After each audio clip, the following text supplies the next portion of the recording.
Good afternoon, everyone. Happy Wednesday to you, wherever you may be. Thank you to those of you who are joining us live. Hope you're doing well. Hope you're all doing well. We're continuing to discuss Max Weber today, and in particular, we'll talk about Max Weber's various intellectual influences as we work towards reading his most famous work, which is called The Protestant Ethic and the Spirit of Capitalism. I had put an assignment on Canvas for your writing exercise. I talked about it briefly at the beginning of the last class. So I wanted to make sure that you took note of it. I had originally hadn't filled out the Canvas assignment form correctly, so people were contacting me that they were having a hard time entering into the text box, but I think that that is fixed now. So thank you for letting me know. There were a few of you who reached out and let me know that that was going on. It's weird. It's like, with Weber, we're talking about like Weber thought, modern society, people would be trapped in an iron cage, and sometimes I feel like I'm trapped in a digital cage. That's what Weber would sort of look at us today. I feel like I'm certainly not the only one. I think a lot of us are trapped in a digital cage of one form or another in our work and in our social lives, and this is what Weber sort of forecast, what he prophesized for modern society is that we would have all these new kind of technological gadgets and innovations, and we would have more goods available to us, like we would have a higher quantity in the standard of living, and yet we would have less quality. We would have a more kind of meaningless existence, a disenchanted experience is what Weber had referred to it. Um, just want to, yeah, I. So what Paige just said in the chat is exactly what I'm trying to kind of express here. Um, because I too cannot imagine my life without technology. Like what I was saying in a previous lecture, like I don't know how I got around before Google Maps, like how I got around because I have a poor sense of direction to begin with. And, so I don't know how I ever managed to find my way around San Francisco before Google Maps. Um, so I too cannot imagine my life without technology. But then Paige's note says, then there's times I wish I wasn't because there's times I wish I didn't because I wouldn't be so reliant on it. And I think that's kind of Weber's point too about the cage, is that we all become, in some ways, like kind of dependent. We become, I mean, that's what the whole metaphor of the cage is supposed to be, is like we're in some ways like enclosed and entrapped within this technological environment. I think that that is the way that Max Weber would put it. And so it's like we gain something and we lose something. We gain a certain kind of quantity in the standard of living as far as the goods and services and technologies that are available to us. But we also lose in terms of the quality of life. We become kind of like um, dehumanized and reduced to a thing like existence. anyway, that was my roundabout way of trying to connect my confusion with Canvas and the Canvas issues that I have periodically with teaching online, and Weber's larger theoretical point about modern society and the way in which we all become reduced to this dependent state within technology. Go ahead, Paige. Would it be safe to say that like we even if we didn't have like all this advancement and all the technology, yet we still wouldn't be content? Like, would we always want something different? Like, even if it's like me, like wanting kind of sometimes wishing like I could go backwards or or is that kind of like safe to say that like we're always gonna want more or want less or want what we don't have? Yeah, it's a good like philosophical question. In some ways, it's kind of an existential question about the human condition. Like, can we ever really be satisfied?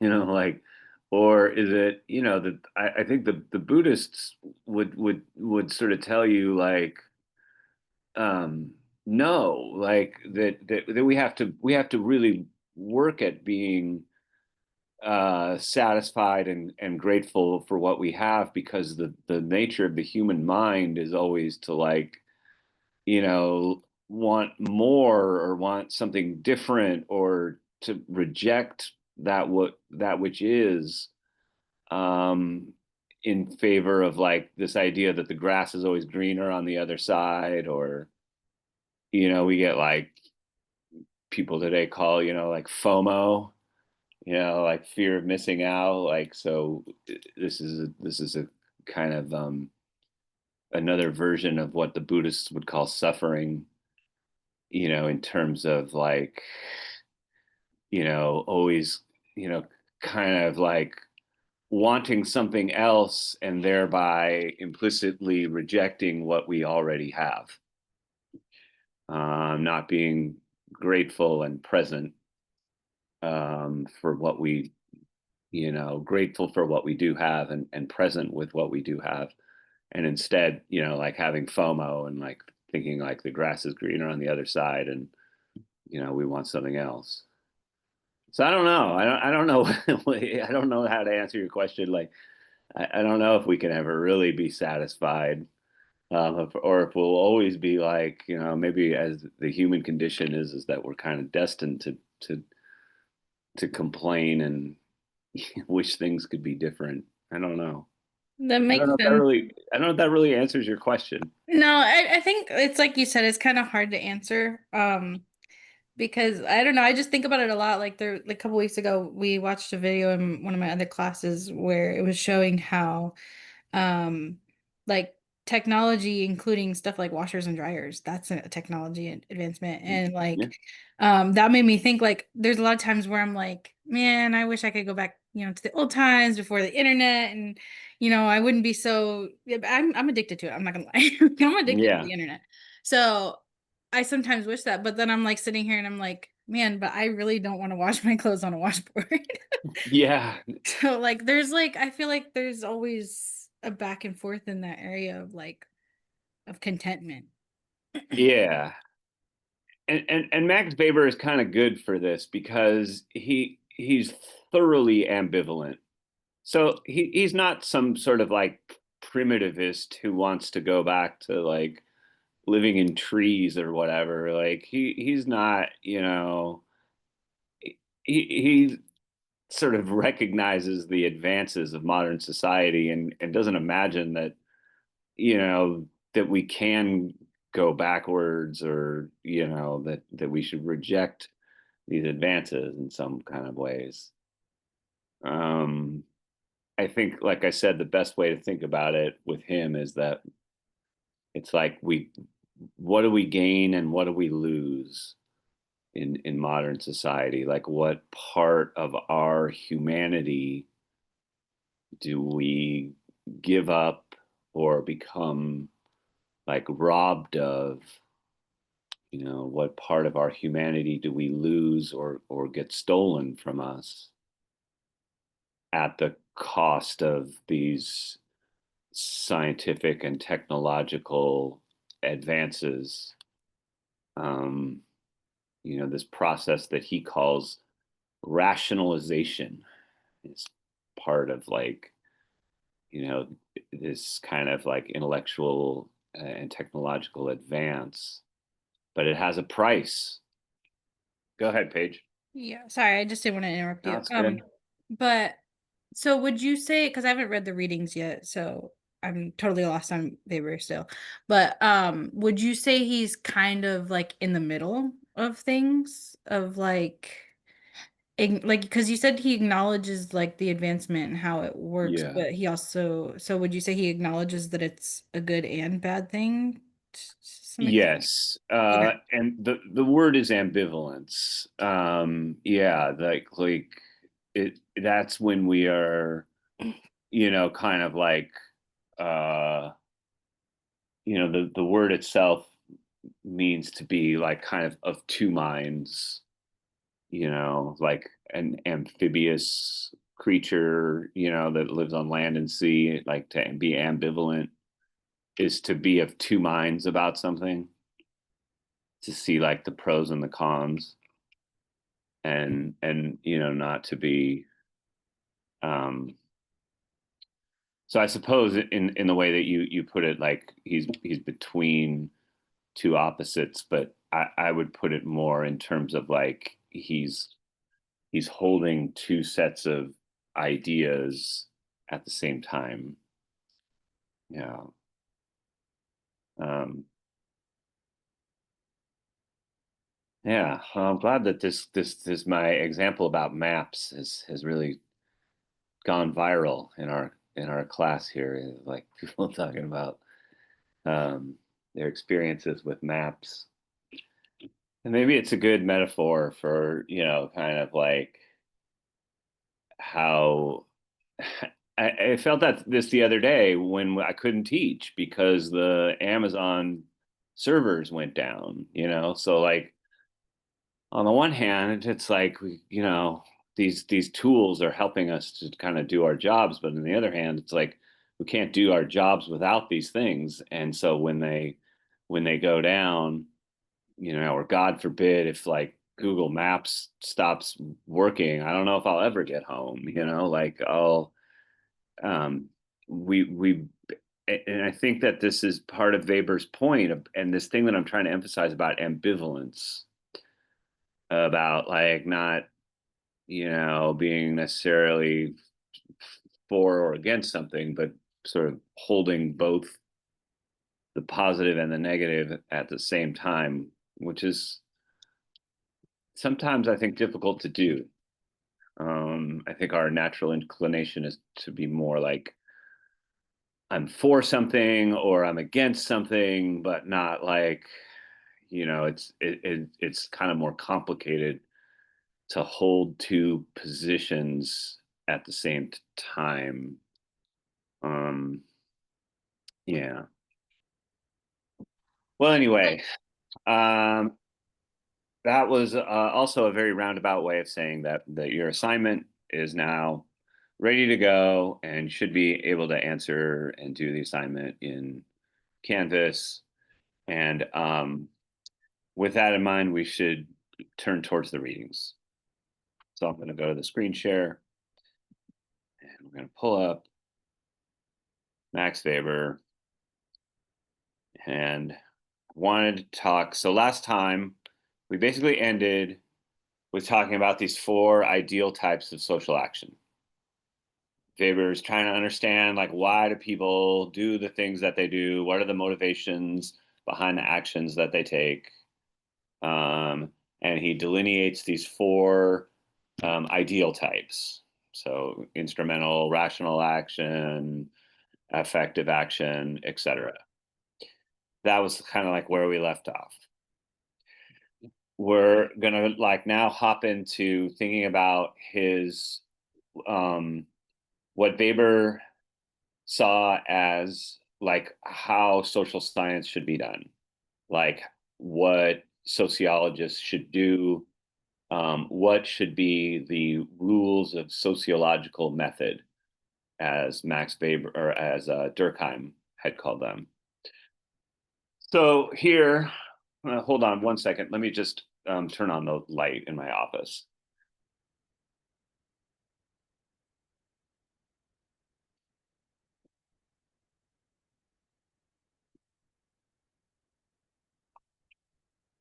Okay, that's better. Um, Weber's notion of sociology is kind of spelled out here in this like 3 to 5 paragraphs, just basically the rest of this section until they get to the subsection called of Nietzsche and Marx. So um, this whole section here is basically like, what does Weber think sociologists should do? Because as you remember, he is basically like parallel with Durkheim in terms of like they're both trying to establish sociology as a science, as a social science. And so he uses this word. I don't exactly know how to pronounce this in German, but we'll just call it Verstehen. Verstehen? I don't know. I don't speak German. It basically means like understanding. So one part of his notion of sociology is that sociologists should basically try to understand human activity in terms of the way that people themselves understand what they're doing, how people themselves attach meaning or interpret, the idea he has here in common with Durkheim is that people are a fundamentally symbol using people, that we use symbols, that we interpret things, that we need a sense of meaning in order to understand our world and to take action in it. And so he's trying to kind of bring together this Verstehen method that he gets from people like Wilhelm Dilthey, this person. Again, I hope nobody speaks German out there because, like, I'm certainly messing up the pronunciations. But he basically is on the one hand using this kind of interpretive science of Verstehen, of understanding on the one hand, and then the sort of like the cause and effect model of science that he gets from the natural sciences on the other. He's trying to bring together these two forms of understanding, these two methods of knowledge. He's trying to bring the method of Verstehen together with the method of the natural sciences, with like understanding cause and effect, with understanding, you know, as it says here, like the regularities governing observable objects and events. So he's this is what is basically being explained to you here in this part of the text, is how Weber tried to do this and thought that this was like the future of sociology. This is what sociology should do, is to try to bring together these two forms of knowledge. So I talk about here like this person, Ricart or Ricart, I don't know, is another sort of person who influences his ideas that, whereas the natural sciences work in this kind of deductive way where they start, like natural sciences, they start with like a hypothesis or some sort of abstract principle or like the law of gravity or something like that. And then they work deductively, from starting with the theory or the hypothesis, and then they work down to the data that they observe and collect. Whereas the social sciences tend to work more inductively, that is to start with the observation of particular human behavior, to observe, like to people watch or to, um, take surveys or collect data in some kind of way, and then inductively make generalizations and build theories based on the human behavior that's been inductively observed. So these are the two kind of methods that Weber thinks is, he wants to kind of like, um, as it says here, like stake out a middle ground. So he wants to sort of like find a sweet spot between these opposing forms of knowledge, or forms of knowledge that people had generally thought of as like the opposite ends of a spectrum. Weber wants to kind of meet somewhere in the middle in terms of these scientific methods. Um, so that's what's in that section. Um, to me, this is the more important thing about how Weber is influenced by Karl Marx, who obviously we've talked a lot about in the beginning of the semester, and also Friedrich Nietzsche, who we haven't said much about, but Friedrich Nietzsche is one of the most influential philosophers in like the history of philosophy and intellectual thought. And so Nietzsche was kind of like the previous generation before Weber, I think maybe 30 years younger than Weber or something like that, and influenced Weber's ideas greatly. And so we need to understand the influence that Marx and Nietzsche had on Weber here in this section. And it has to do with this concept of rationalization, which I've said is a core concept for Weber. Rationalization is defined here in this section, and the key words that kind of define rationalization are the words methodical and calculable. So they say here, by rationalization, Weber was referring to an ongoing process in which social interaction and institutions become increasingly governed by methodical procedures and calculable rules. So it means everything becomes rationalized in terms of it's subject to quantification. Everything is like turned into a number, and things that are of bigger numbers are given greater value. It means that technology increasingly replaces human labor.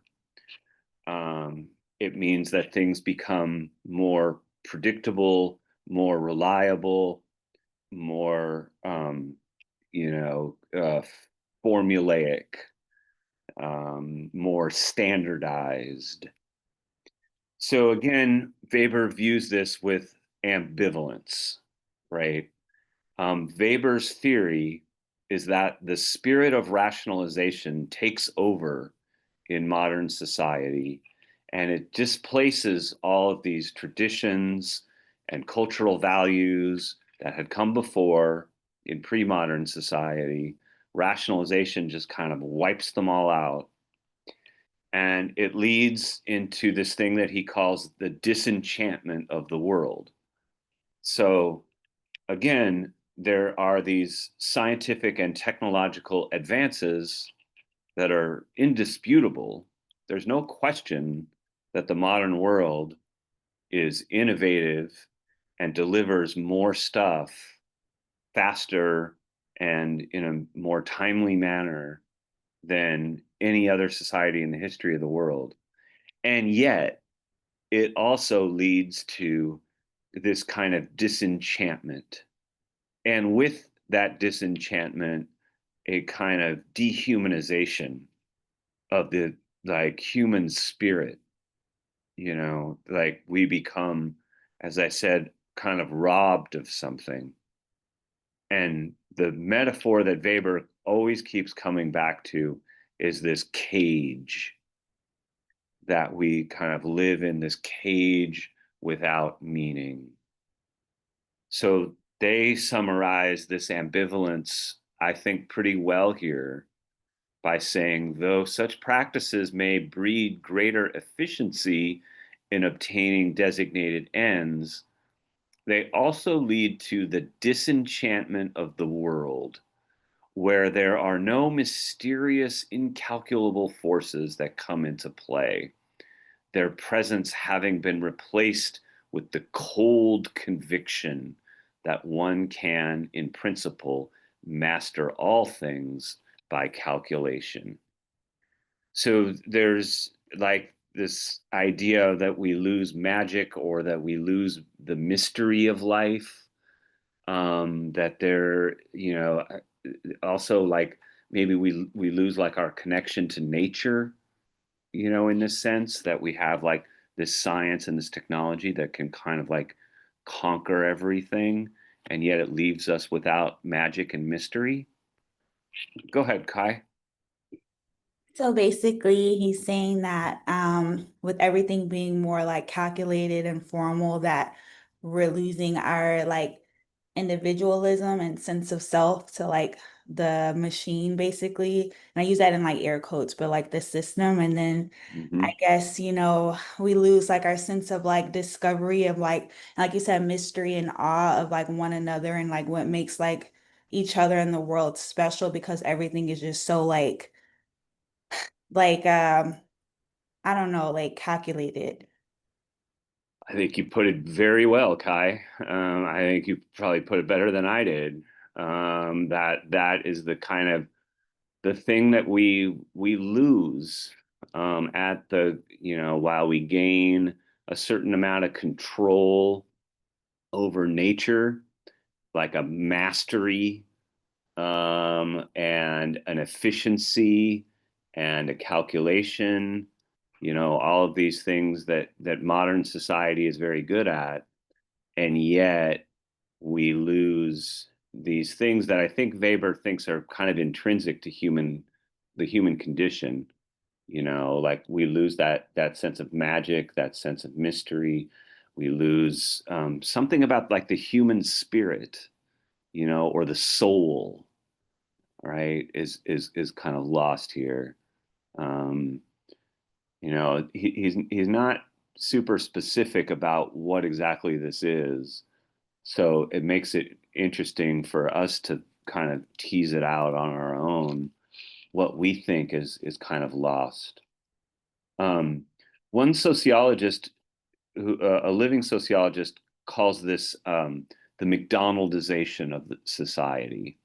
That rationalization means like the McDonaldization of society in the sense that everything becomes more and more like McDonald's.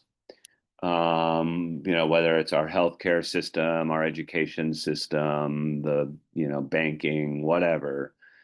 It all, McDonald's is very efficient. It's very calculating. It's very predictable. Like you can, wherever you go in the world, McDonald's will always pretty much like taste and look the same, right? And it's very like, calculated, right? And measured in terms of quantity. But it's like not good for you. It's like not it's not quality. It's not good for the environment.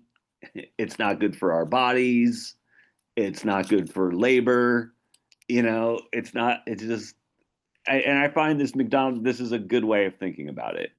Is like the McDonaldization. And it's the same thing. Like, like where would we be without McDonald's on the one hand, but on the other hand, like McDonald's is kind of like obviously making our world a worse place.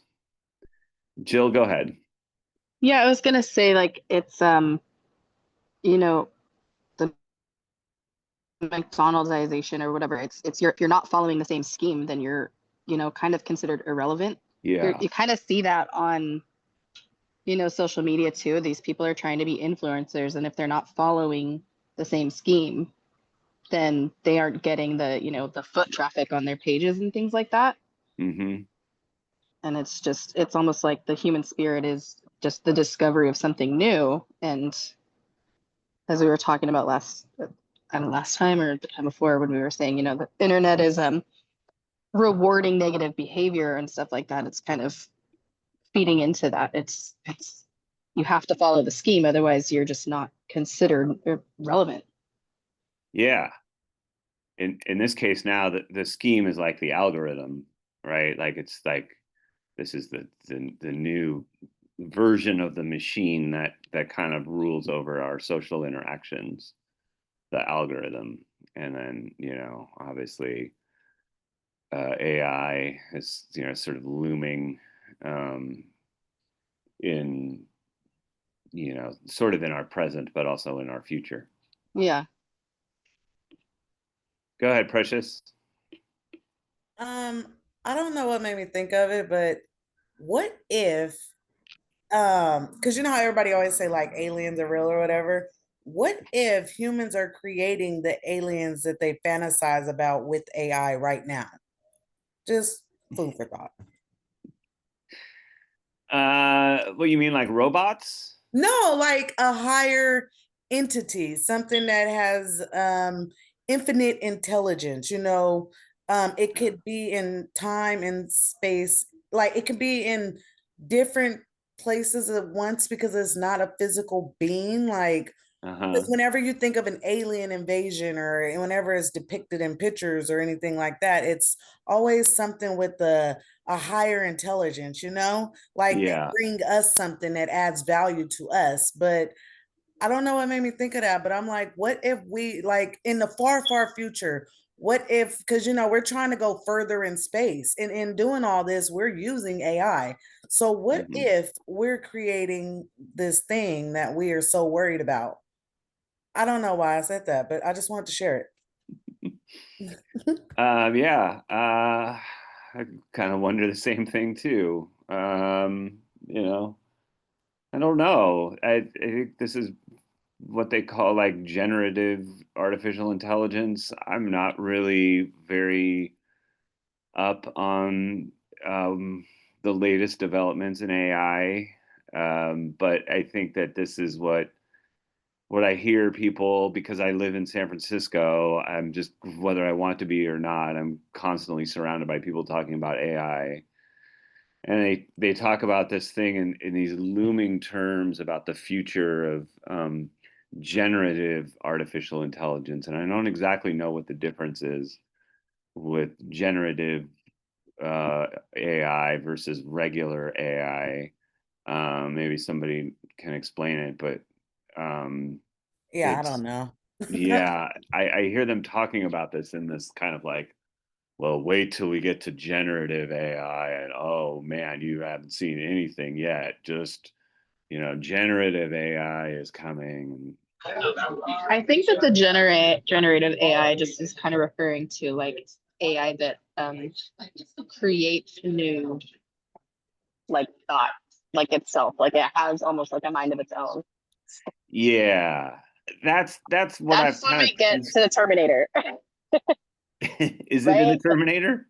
I don't know. I think that's what I think of when I think of generative AI. It's just AI that has its own thought process rather I than having a code that tells it what to think or how to search for things. Like it's a generative AI just kind of takes a life of its own.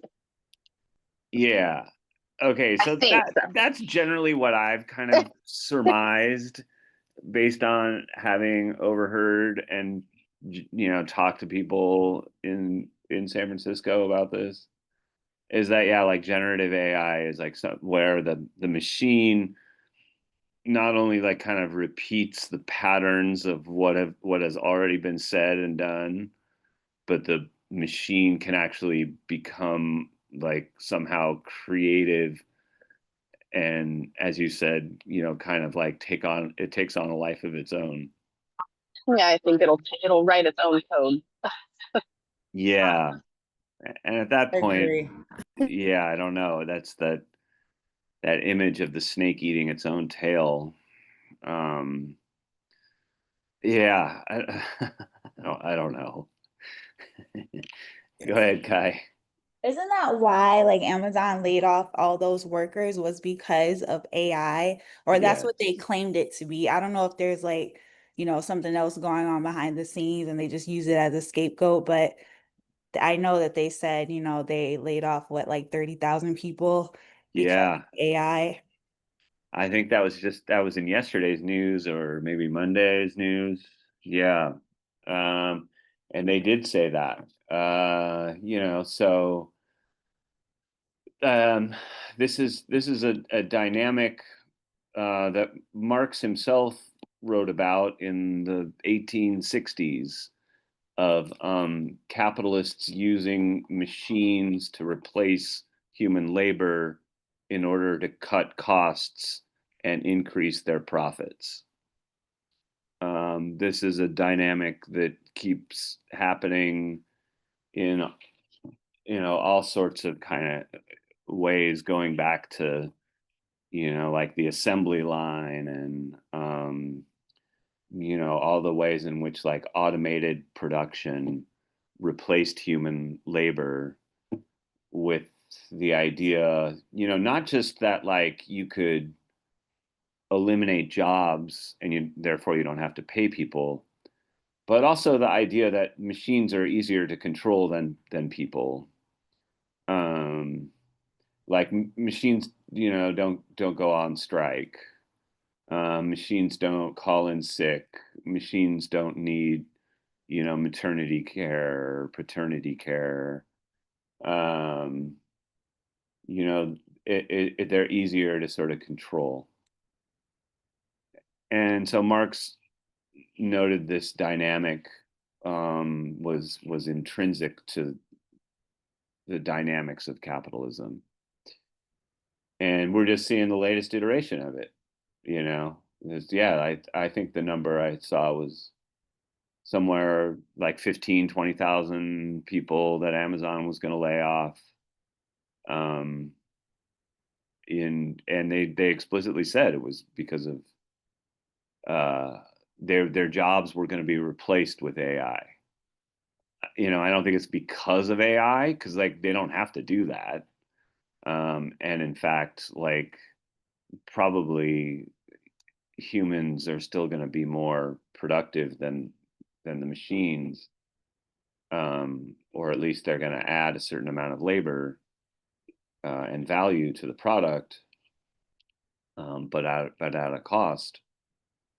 And it just seems more like that the Amazon is, just trying to cut costs, which is what businesses are always trying to do. Um, and it puts us workers in a really vulnerable place because we're like, you know, our livelihood depends on these things. And yet they're always trying to like eliminate us and replace us with machines.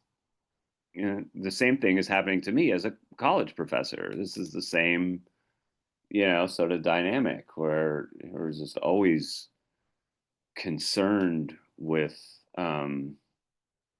being replaced with something not necessarily because it's better, but because it's cheaper.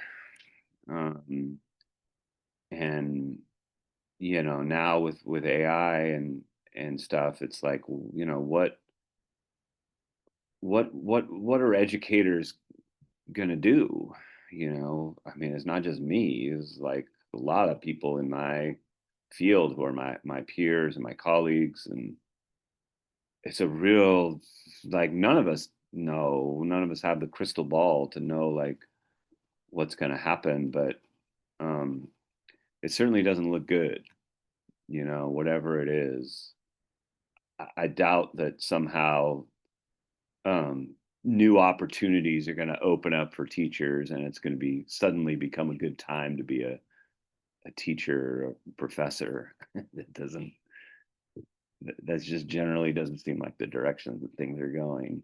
And so we're all kind of like freaking out to some extent or another about the future.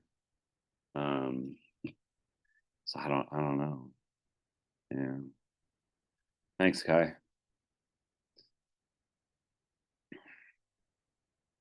So rationalization.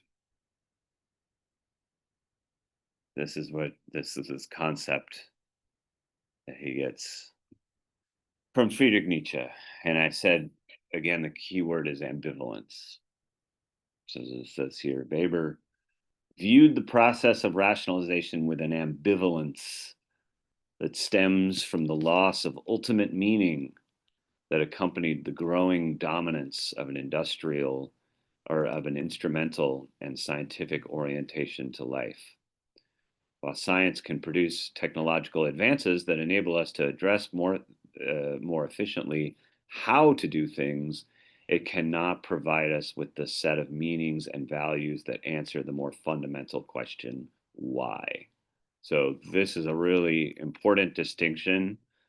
Weber sometimes calls this the distinction between what he calls instrumental rationality and substantive rationality. So instrumental rationality is all about the how, like how fast can we do this thing? How many of these things can we produce? You know, how can we do things, you know, cheaply or more in a more calculated way or in a more efficient way? The question of instrumental rationality is always how, but it can't address the question of why. Like, why should we do these things? Why should we produce these things? It can't address the substance. It can't address the question of like, and ultimately the why questions are where the value is, where we have to make kind of value judgments, and we have to think about like, well, why, you know, why do we need the economy to go up 3% every year? Or, you know, why do we need to keep drilling for oil? You know, the sort of like the questions that you know are significant, that have substance, get kind of sidelined in favor of these questions of how do we do these things, how fast, how productive, how much, you know, how efficiently. So this is what Weber again is referring to as a kind of an iron cage. Modern society is very good at addressing the how questions and really bad about addressing the why questions. So this is again why he is so ambivalent. He has this nice they have this nice phrase that Weber wrote, but they quote at the end of this paragraph, talking about these basically like the McDonaldization of society, this rationalization. At the end of this paragraph, they say they offer techniques empty of ultimate meaning, and in Weber's words, not summer's bloom lies ahead of us, but rather a polar night of icy darkness and hardness. See, now you know why Max Weber had a nervous breakdown and sort of never came back from it. So this is all influenced by Nietzsche in some ways. Nietzsche, of course, as it says here, is most famous for his proclamation that God is dead. And when he said that, he didn't, you know, he meant it in a kind of metaphorical way that is speaking to this thing that Weber calls the disenchantment of the world, you know, so that when Nietzsche talks about like God is dead, what it really means is that like these the spirit and meaning and values and these things that were kind of wrapped up with religion and philosophy had all been basically killed by modern society with its emphasis on science and technology and, you know, money and all these kind of secular social advances. So as it says here, like, you know, without religion or philosophical doctrines to provide a foundation for moral direction, life itself would cease to have an ultimate purpose. No longer could ethical distinctions be made between what one ought to do and what one can do.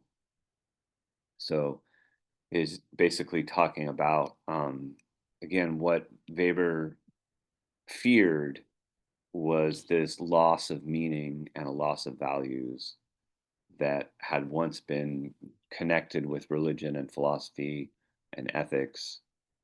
And in this sense, he's has commonalities with both Marx and Durkheim. Marx and Durkheim believe also that modern society takes over and destroys these traditions, these forms of thoughts and consciousness that people had had, and doesn't really replace them with anything that help people create meaning and purpose. That we all kind of like lose something that had been valuable to the human condition previously. So the search for meaning, according to Weber, is essential to what it means to be human. The search for meaning, Weber saw as the essence of the human condition, is now carried out in a meaningless world. And this sparks the rise of what he calls charismatic leaders or charismatic power. And to me, this is one of Weber's most interesting contributions, especially if you think about this with regard to politics. The idea that people's lives become really, kind of empty or devoid of purpose and meaning. Like, okay, yeah, sure, maybe they got a nice house out in the suburbs, and they got a new car, and they got they got the stuff, and they got the money, but they feel like they're missing something, right? They're missing some kind of meaning or purpose, or you know, they're like look around at all their stuff, and they're like, is this it? Is this all that there is to life? They're missing something, and so they are looking for things that'll fill that void, things that'll fill that existential void, things that'll kind of get the magic back.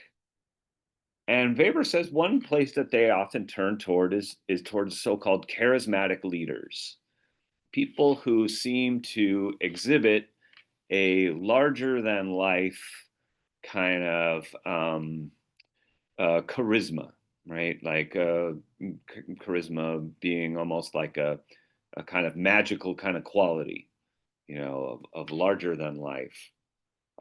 People who exhibit a state of grace, as he says here. And this is similar to what Nietzsche was looking for when Nietzsche talked about the Übermensch, the Superman.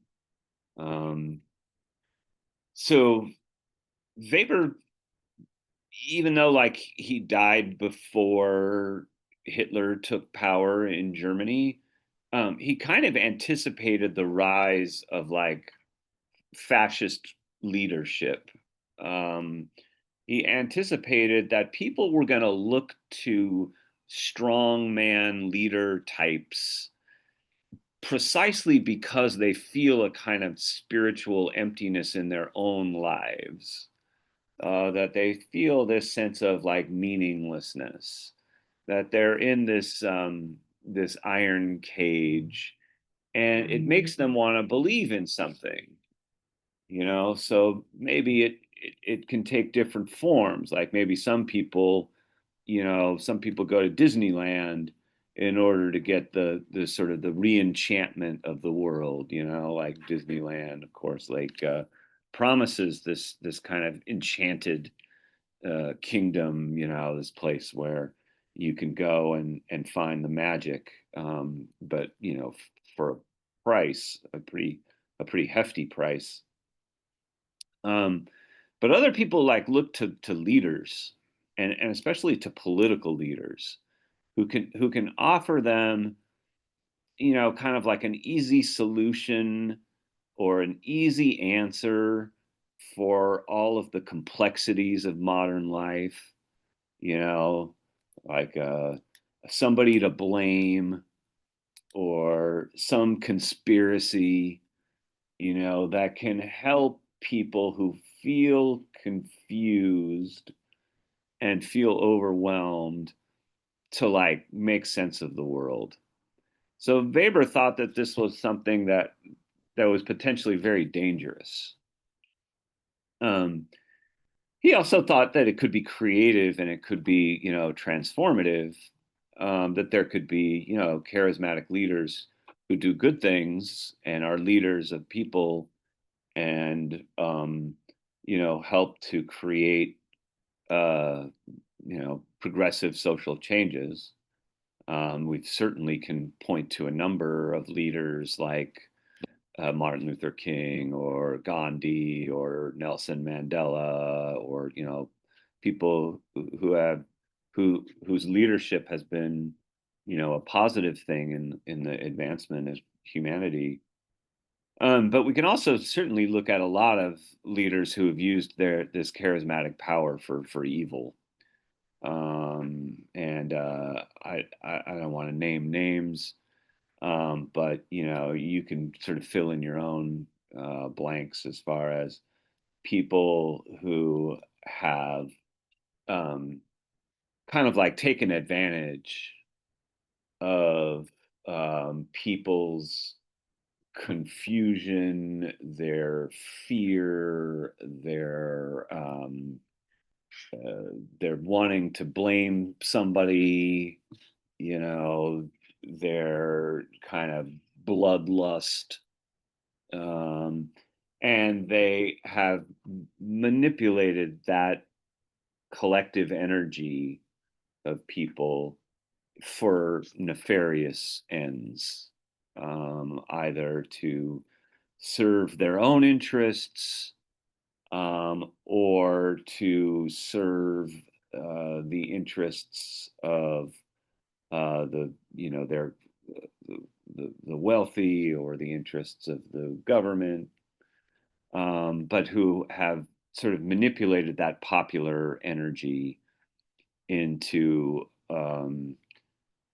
into an instrument of what I would say is evil. So I think this is one of Weber's more interesting contributions. Is this idea that he will talk about different forms of power. Okay, so there's like, you know, legitimate traditional power. There's power that's been conferred by the law and the state and the government, or there's power that's been conferred just by tradition, you know, through generations passing it down. But there's also power that's conferred by charisma, in which the person seems to possess like some kind of superhuman qualities that that that can be useful, either in a positive or a negative direction, in um, manipulating or absorbing popular energies of, you know, people who feel disenchanted and feel dissatisfied because they're living in the iron cage of modern society, and so they look to these leaders for answers and to, you know, tell them what to do. So like, you know, not just political leaders, like cult leaders certainly um, do this sort of thing. They, you know, take advantage in one way or another of people who um, feel kind of like lost and empty. And the Weber's point is that modern society leaves us all kind of lost and empty to some degree.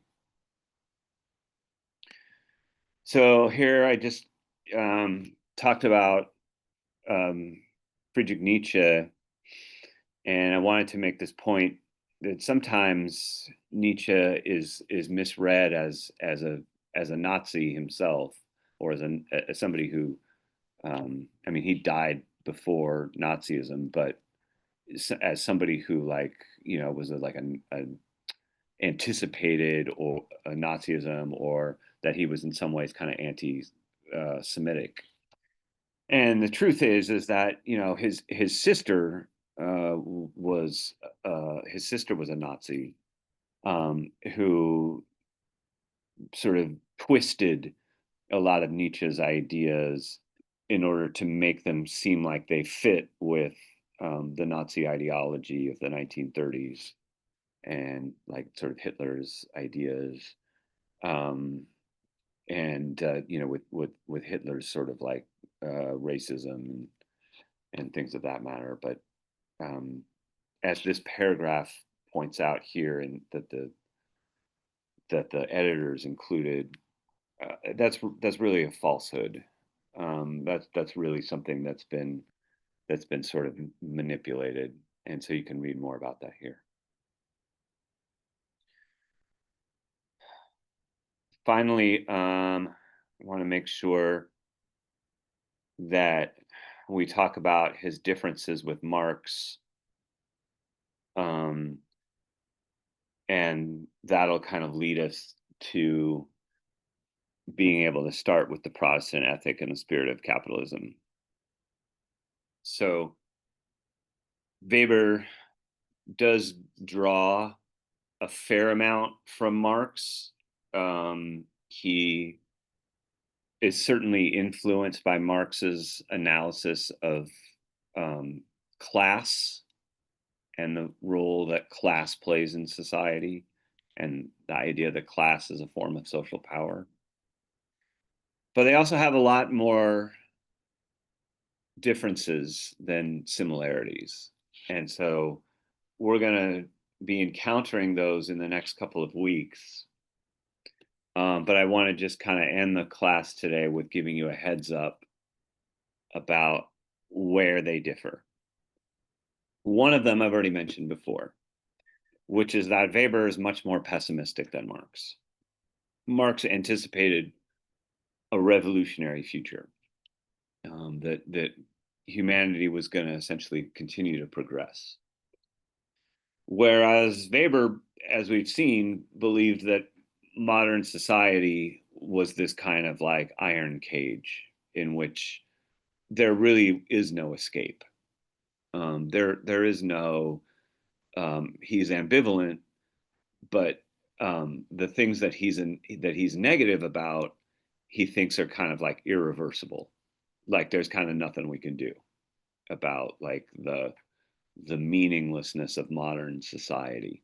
It's just going to leave us kind of spiritually empty no matter what we do. So this is very different from Marx, who did hold up on a hope for change. And then the other way in which Weber is very distinct from Marx is that he argues against what he thinks is Marx's economic determinism, or what Marx called historical materialism. If you remember our class when we talked about the German ideology, Marx and Engels developed this method where instead of the idea that you know, ideas are the things that change the world, they put the emphasis on material factors, on like economic factors and class and those sorts of things that they thought was the real engine of social change. Weber's going to come along and insist that ideas and culture and values, particularly religion and religious consciousness, that those things have a causal role to play in shaping world history, that they have not just simply been effects, that they have also been causes. So Weber, in short, puts more emphasis on the realm of human consciousness and ideas than Marx does. Marx, as we've seen, emphasizes material factors, principally economics. Weber is going to emphasize ideas, culture, and values. You can decide for yourself which side of this argument you fall on, or where in the middle you fall between these two polarities, this spectrum. It's a long-running debate within sociology, perhaps the oldest debate within sociology, between like idealism and materialism. Weber will come down hard on the idealism side, especially in the Protestant ethic and the spirit of capitalism. Because as it begins to suggest here, Weber believes that the origins of capitalism as an economic system are actually rooted in religious ideas, in religious values, that religious ideas and religious values are the things that gave rise to capitalism as an economic system. So this is where Weber will try to stake out an argument that's distinct from Marx, and especially like Weber's not so much arguing with Marx as he is like with the Marxists of his time. There were a lot of Marxists in Germany around this time, you know, the late 1890s and the 1900s and 1910s, who were part of like the Marxists were part of what was called the Social Democratic Party in Germany at the time, and was the largest like socialist organization in the world. So the like Marxism was a really important line of thinking in Germany during Weber's time. And he's trying to kind of like stake out an argument that sort of incorporates some insights from Marxism, but is also like distinct from it, is separate from it, you know. So that's what he's going to try to do with the Protestant ethic and the spirit of capitalism, is to say that ideas and culture and values, and especially like religion, can have a causal effect on the course of history. And in that sense, he's kind of sees himself as going against the historical materialism of Marxism.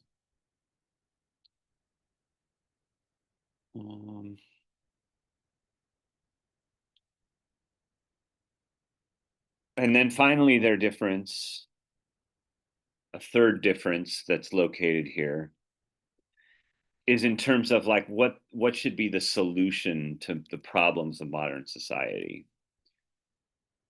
And so in Weber's time, socialism was really strong. Germany was on the precipice of like a socialist revolution in Weber's, you know, in Weber's time. But Weber was not a socialist. Weber did not agree with that as a solution to the ills of modern society. As it says here in this paragraph, he believed that socialism would just further bureaucratize the social order, that it would just create more bureaucracy. And bureaucracy is kind of the epitome of rationalization. Bureaucracy is the, you know, institution where rationalization is enacted. And therefore, more bureaucracy would just be more dehumanization. So we might have like, you know, a quality of goods, and we might have an equal standard of living under socialism, but it would still be bureaucratized and dehumanized. And it would still be like an iron cage. It might be a fairer iron cage. There might be an iron cage without billionaires, but it would still be like without meaninglessness, you know, it would still be characterized by meaninglessness and disenchantment. So Weber ultimately did not embrace Marx's call for socialism. He was more influenced by this guy here, Robert Michels, who wrote this text called The Iron Law of Oligarchy. And what Michels is describing here is how bureaucracies tend to grow and grow and grow in modern society. So bureaucracies like, you know, government, or you know, like the Department of Motor Vehicles, or you know, any kind of official organization or institution or party. So Michel described how an organization or party, even when it's dedicated to revolutionary change, like the socialists were, you know, even if it's dedicated to the idea of like full democracy, like the socialists were, it can still end up being bureaucratized. This is what Michel's iron law of oligarchy is that the party becomes an end to itself rather than a means for change. And that's what he's describing here in this paragraph, is how these bureaucracies become kind of self-serving entities that are no longer accountable to the people that they're supposed to serve. And in many ways, what Michel's described, what he forecast, what he prophesized, was in many ways what happened under the Soviet Union, particularly under Stalin after 1923. It just became kind of more bureaucracy.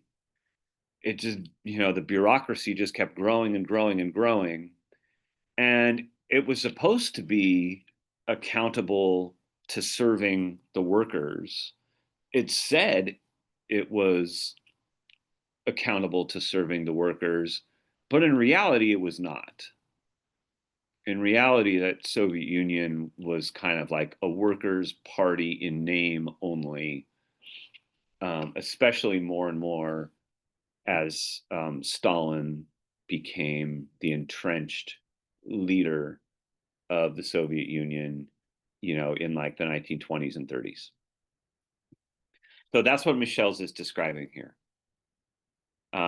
He says, you know, it can still be the party, even when it has like a revolutionary ends, the party or the organization ends up being bureaucratized, rather than a means of change. It becomes organized. So that's where we're going to pick up next time. I'll say a few things about Weber's theoretical orientation on Monday, but for the most part, we're going to be looking at the Protestant ethic and the spirit of capitalism. And it'll be good because you'll have done the assignment to think about how the work ethic has been instilled in you in your own life. And so you'll be able to, I hope, be able to use that as a kind of a touchstone for thinking about Weber's essay. Weber, really, again, like I've said, Weber's most important work. We'll pick that up on Monday. I hope you all have a wonderful rest of your week, and a very spooky Halloween, and that you get lots of treats and not a lot of tricks. So have a lovely rest of the week, and I'll see you on Monday. Thank you. Bye.